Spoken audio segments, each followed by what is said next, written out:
Awesome. Good.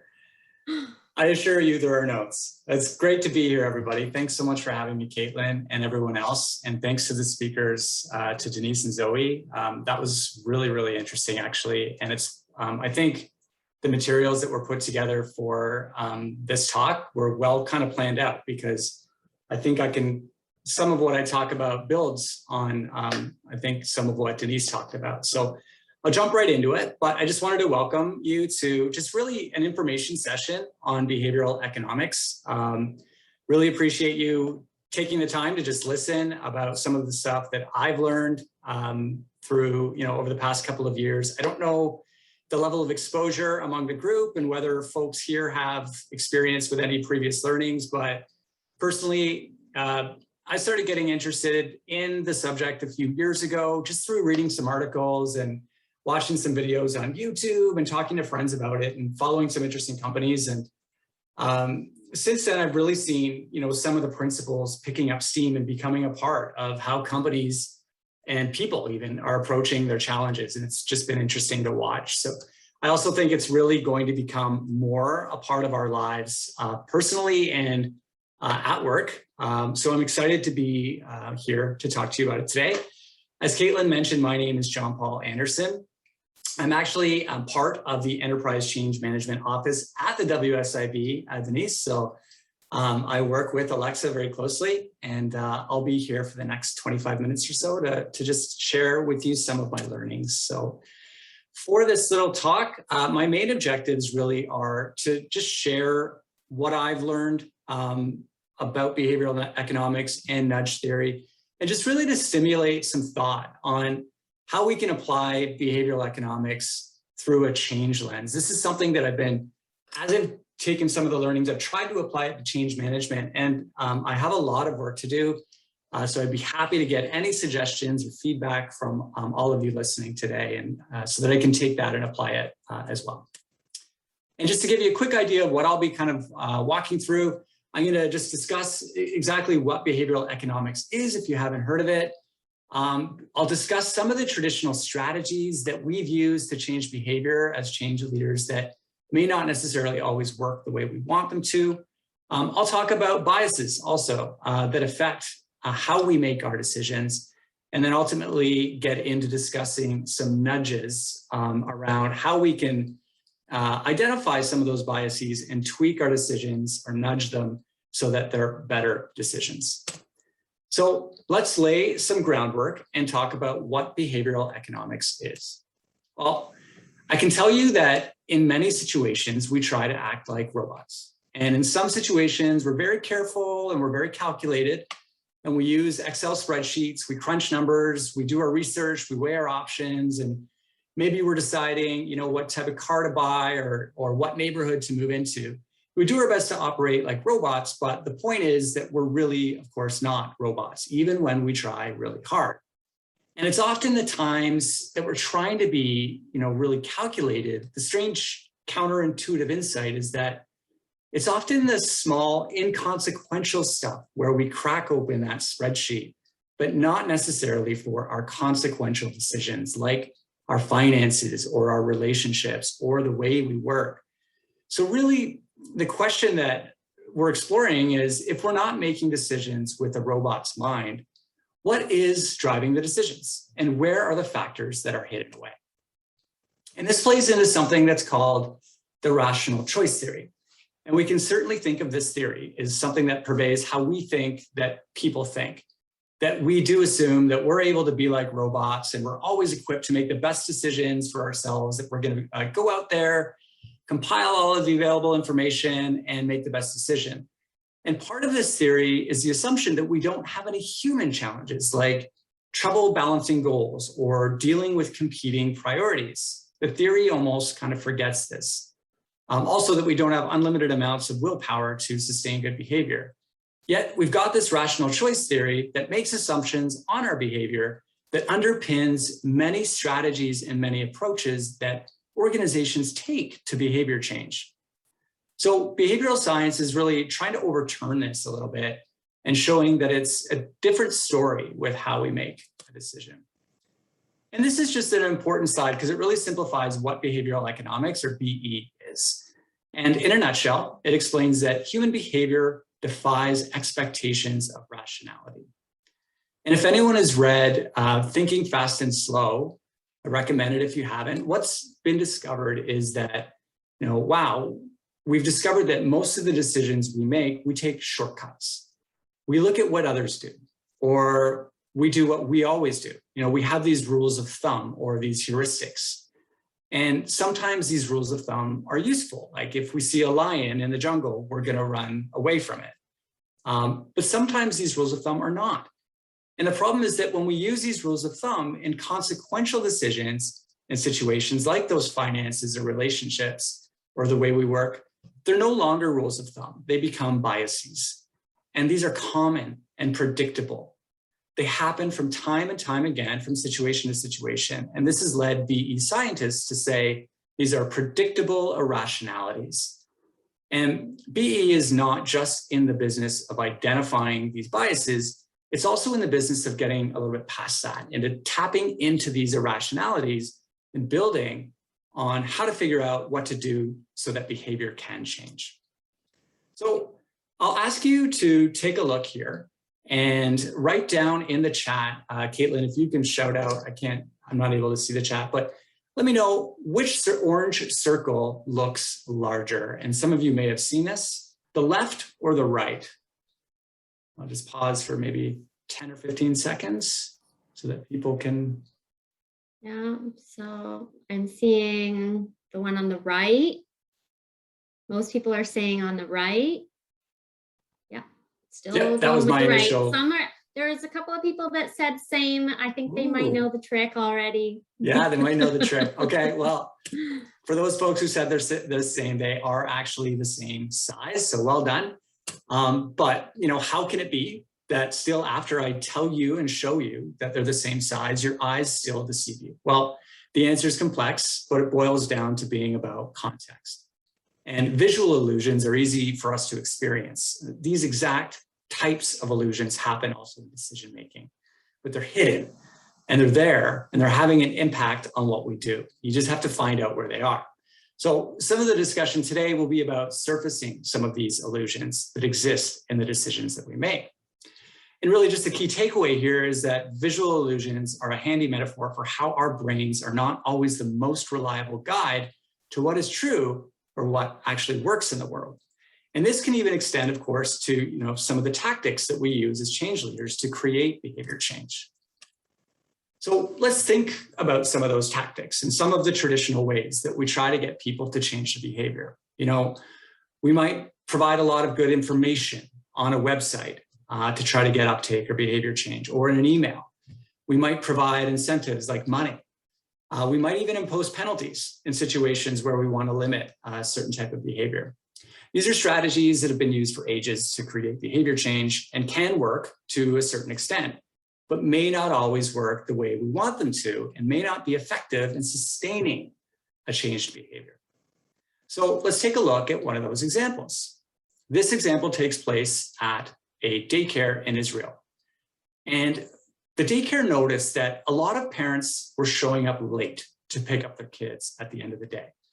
And it was annoying. It was keeping workers waiting, costing extra money. It was a huge annoyance. So what the daycare decided to do was they introduced a penalty, a financial penalty for parents who were running late. And what they did is they tracked the behavior of parents after they implemented the fine. And they found, oh no, there's actually a spike in late parents represented by the orange line after the fine was introduced. So much greater than before. So what's happening here? Well, the penalty is actually being interpreted as a fee for service. Parents are thinking, we're paying for you to be there, so it's okay for us to come late. It's being justified. So the daycare realized they made a mistake and took the fine away. But as you can see by the orange line, parents are still coming late, even after the fine was removed. What happened here is it actually changed not just the fee structure, but it changed the nature of the relationship. Beforehand, before the fine was introduced, parents felt bad if they were late. These are people who are watching my kids all day. You feel bad for them, you owe them. But once the fine is introduced, it became a transaction. I'm paying for you to be there. Once the fee was removed, parents rationalized that, well, if they wanted to charge me, they could because they have before. So this is just an interesting example because it underscores the importance to think about really what any change can do to a relationship long-term down the road. And there are a ton of examples on how some of the traditional strategies that we use can, backfire, not be as effective as possible. Unfortunately, I only had time to show one. Right now, I wanted to kind of switch gears and jump into talking about some of the biases that I touched on earlier, and really understanding what is actually shaping our behaviors and what does predictably irrational mean. So we've got these biases and they're systematic and they're simmering, they're below the surface. We can predict them based on situational factors, actually. So if there's a situation where someone doesn't have time or they're stressed out, we know there are biases. And beyond that, we can predict what they'll be. And this is an example of one of the biases. It's called the status quo bias. And what you see on the screen here is it's supposed to be kind of a joke, but this is actually how it works. So imagine encountering this on a website. If a test were run, more people would select the pre-selected option. And this is a fundamental insight in behavioral economics, is that people tend to stick with the default. And there are examples of how this translates into the real world. And perhaps the most powerful example that I've come across is on its impact to organ donor enrollment rates in Europe. So as you can see from the screen and the data, there's quite a difference between enrollment rates in the countries on the left, so in the blue of the graph, and the countries in green on the right. And the reason for the difference in donor rates is due to the fact that some countries require people to opt in to being donors, and others require them to opt out, i.e., their citizens are auto-enrolled. They would have to choose not to be organ donors. So that really is the default in action. And you can really see the difference in uptake between the opt-in and the opt-out countries. It's just such a massive gap here. And an interesting note here, if you look at the blue, the countries that are opt-in, where you have to actually select to be an organ donor, the Netherlands seem to be doing quite well compared to some of the other countries. They have like a 27.5% uptake. They actually spent millions of dollars on a campaign and sent out letters to eligible citizens in the country. And it did tend to work a little. So, additional information did work a little, but still it's such an enormous gap compared to just such a cost-effective way to use a default as opposed to submitting information. And, if you asked somebody in Germany, which is an opt-in country, a question about how they feel about organ donation versus someone in Belgium, which is an opt-out country, there's really no difference in the answer. People generally support organ donation. They think it's a good idea. And this is really the say-do gap in action. And it probably shows up in some of the work that we do when we're trying to get stakeholders to adopt to certain technologies or processes. They say they'd like to change their behavior. They say they're going to change their behavior, but there's a gap between what they say and what they do. So how is it that defaults work and why are they so effective? Well, first, it's really about leveraging the status quo bias. It's let's rely on inertia. It's easy to go with the flow. It's an effortless choice. The other thing is maybe you're not sure what to do. Then it's intuitive to take the default almost as a recommendation. And there's also a social aspect to this. It's the default because it's what most people have said they want. And finally, it'll take some effort to change. Even though it's small, we know that people like the path of least resistance and don't like to exert effort. So really, these defaults are so effective and work because it's easier to go with the flow. You assume that the default option is the path most traveled and the popular option, and perhaps even the moral thing to do, plus it's effortless. And it's just really interesting to kind of step back and think about some examples in our everyday lives around defaults and where they are and where they might work or where they should be. And I thought about Netflix and how many times I've been, sitting on the couch and it's been the end of a show and I've been watching and it's close to my bedtime and I don't know if I should go to bed or maybe stay up and watch the next episode. Well, they've implemented, as you probably know, autoplay on Netflix and on YouTube. And it's a feature that just gives you about 15 seconds to make up your mind. But then if you don't do anything and you have that decision inertia, it makes up your mind for you and it defaults you to the next episode. But also, thinking about how we can use this in our work, it's interesting to think about where we might apply these to make better use of our time or even our stakeholders' time.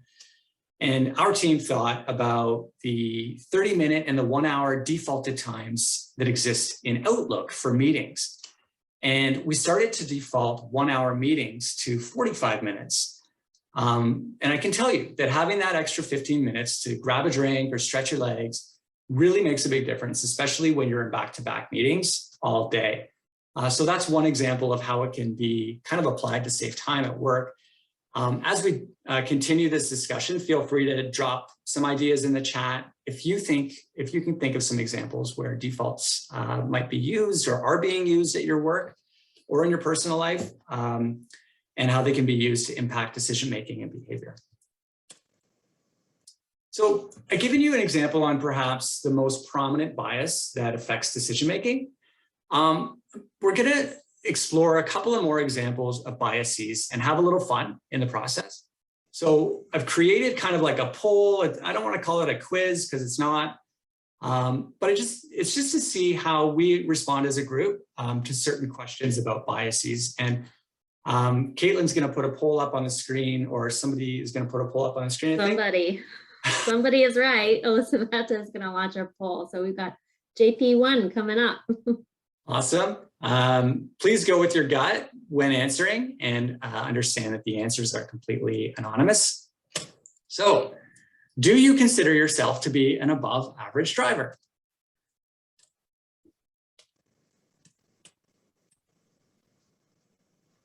Okay, it looks like we've got, give it a second. We're up in the mid 60s. Okay, so most of us, I think. Well, for those of you who answered yes, you are among the 90% of people, 90% actually, so a little more honest here maybe, who consider themselves above average drivers. And this is an example of something called overconfidence bias. And overconfidence bias is the tendency for the majority of people to overestimate their ability to perform tasks. We believe that we're better than we actually are, or even that we know more than we know. And the danger of an overconfidence bias is that it makes us prone to making mistakes because of that illusion. And one example that comes to mind is back in the winter, when there was that sudden surge of investing, among the Reddit crowd or some of the other new investors who were maybe working from home, had a little bit more time in their hands and just jumped into the market and started investing, but maybe didn't necessarily know how to do it that well. And a lot of people ended up losing a lot of money. So this overconfidence can really tend to make us less than appropriately cautious in our investment decisions, and it can create an illusion of control. When I think about how this can apply to stakeholders, we might work with as change leaders, it really underscores the importance of engaging even those stakeholders who might seem or say that they know what to do in a future state environment, but in reality may be victims of their own overconfidence bias. So let's jump to the next one. And as the poll, there we go. Have you ever sat through a movie that you didn't like? And I would be shocked if this is below 90%.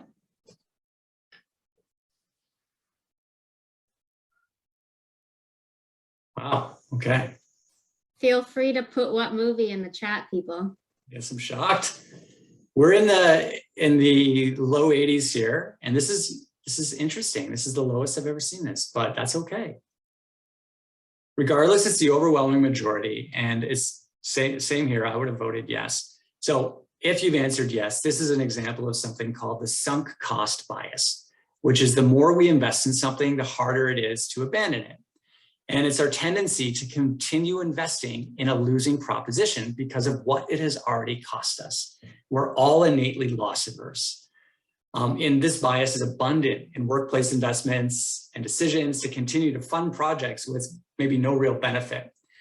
And one example I can think of is, the federal government implemented or started to implement the Phoenix pay system a little while back, which was the pay system intended to replace an antiquated administrative pay system with a new off-the-shelf system. I think the original value of the contract was around $5.7 million, and it's now ballooned to more than $400 million.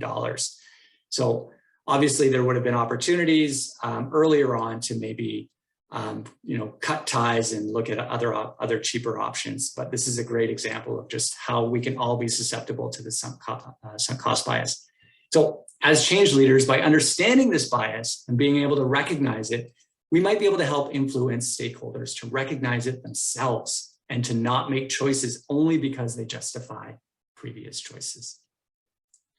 So we'll go to the third and final question of our poll, which is, do you use mobile data after you've hit your plans limit?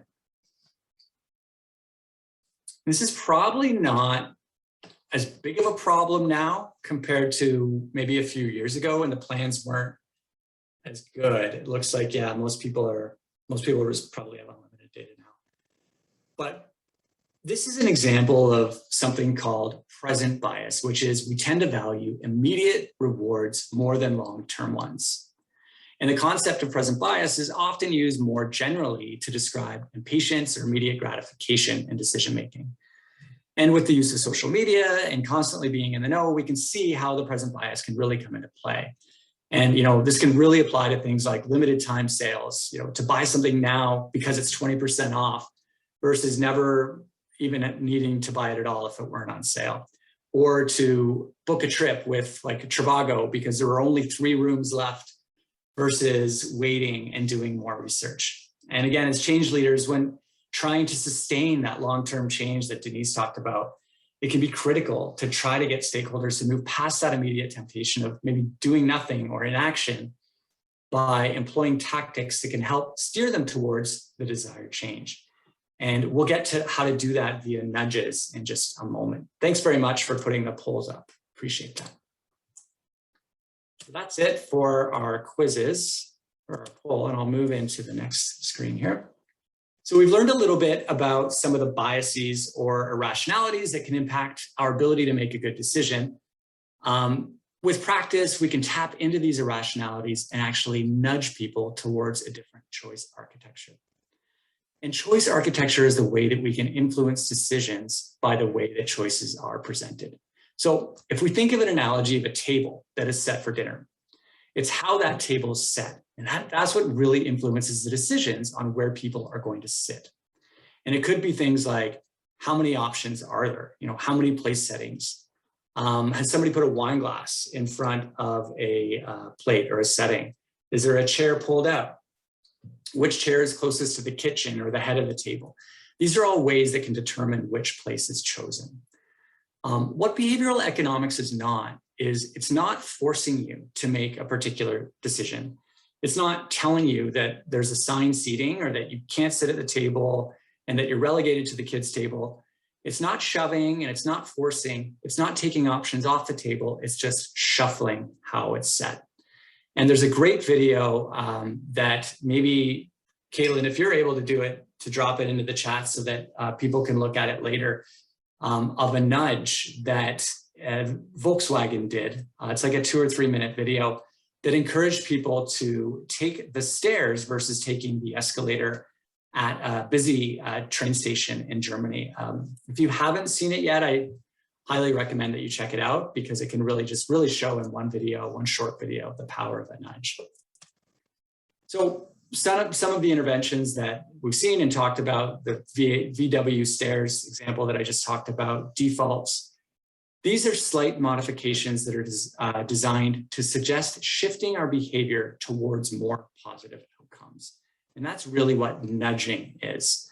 And I've compiled a couple of examples of some really fun nudges that have worked and that have been done.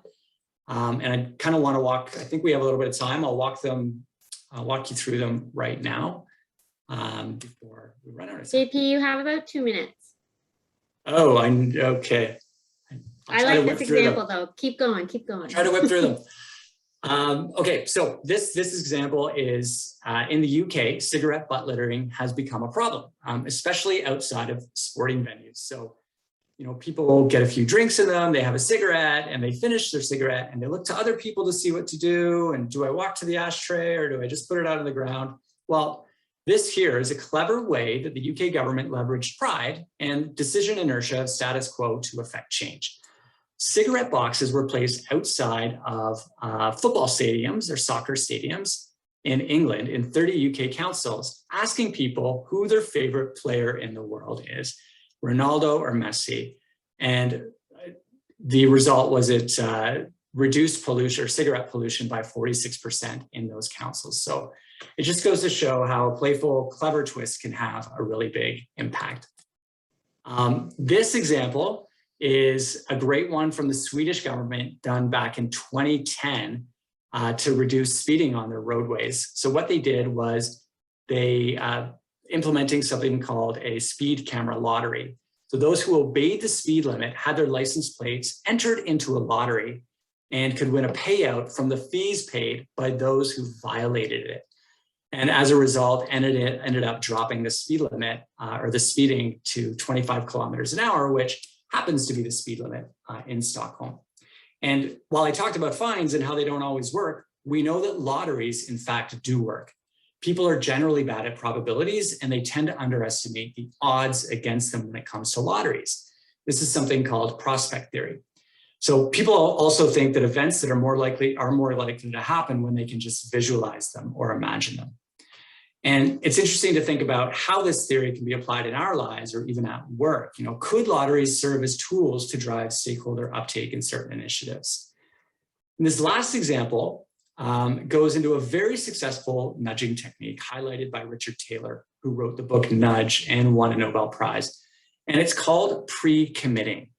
And it flags that people are shown to be more motivated to losing something than they are to win something. So this research shows that committing to a future action in the moment increases the likelihood that that action will be completed and then sustained.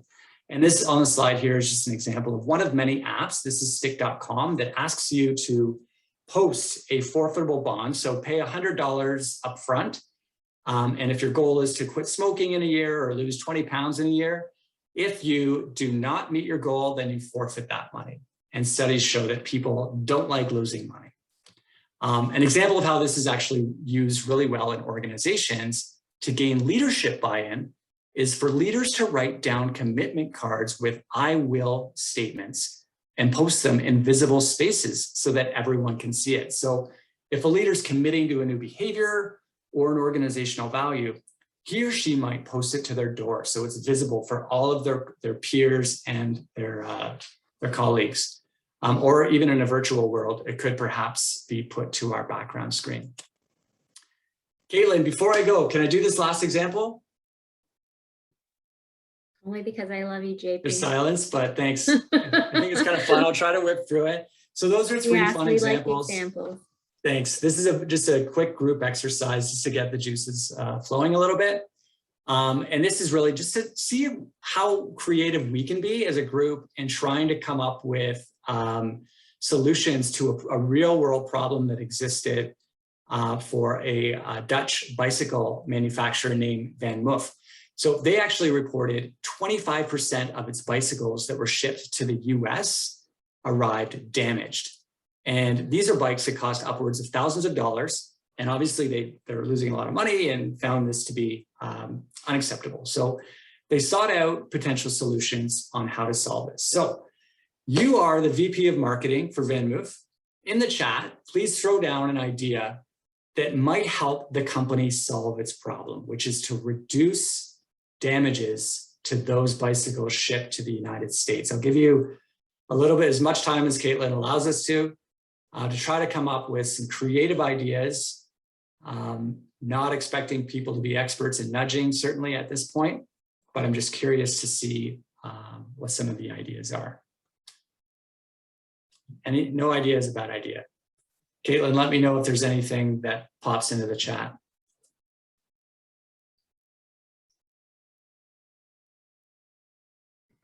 So don't ship in parts, identify the weakest points in the design, put a label on it that says organ for transplant inside.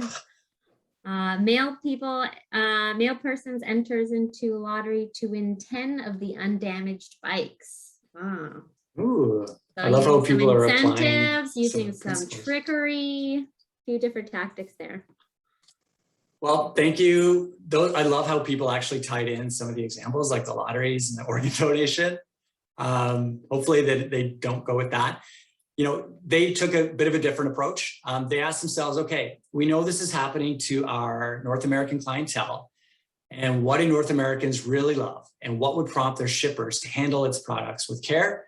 And the answer is a big screen TV.